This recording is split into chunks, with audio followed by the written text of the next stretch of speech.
भगवान बुद्ध के समय एक प्रतिभा संपन्न एवं अति विख्यात वैद्य हुए जिनका नाम था जीवक। वह महाराज विशंबर सार के राज दरबार में चिकित्सक के रूप में पदासीन थे, इसलिए उन्हें वैदराज या राजवैद्य के रूप में जाना जाता था। जीवक को भगवान तथागत सम्यक संबुद्ध का वैद्य रहने का भी गौरव प्राप्त था।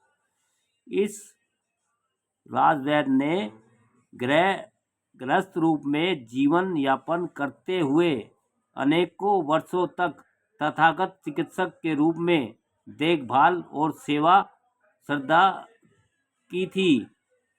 यहाँ वैदराज जीवक की जीवनी गाथा प्रस्तुत की जा रही है। दोस्तों, बौद्ध काल से लेकर आज तक किसी भी वैद्य या चिकित्सक की कार्य कुशलता एवं अध्ययन का इतना वृहद इतिहास नहीं मिलता जितना स्पष्ट इतिहास जीवक का मिलता है।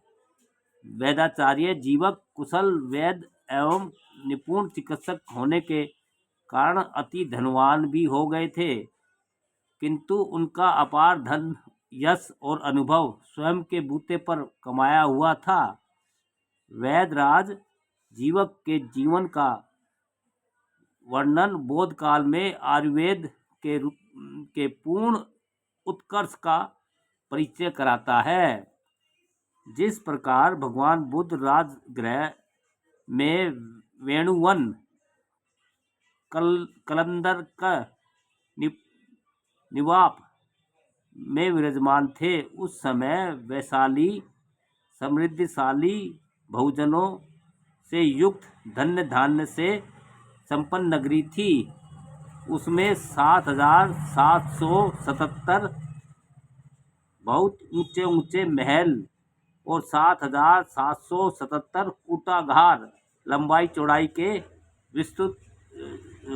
विस्तृत मकान, 7,777 आराम बगीचे, 7,700 पुष्करनियाँ मतलब बाबरिया पानी की बाबरिया शोभामान थी।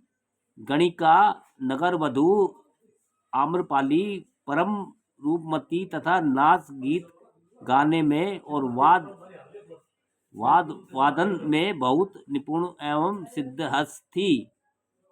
उसकी काया में गजब की लचक थी। उसकी मोहक अदा लोगों को बरबस अपनी ओर आकर्षित कर लेती थी।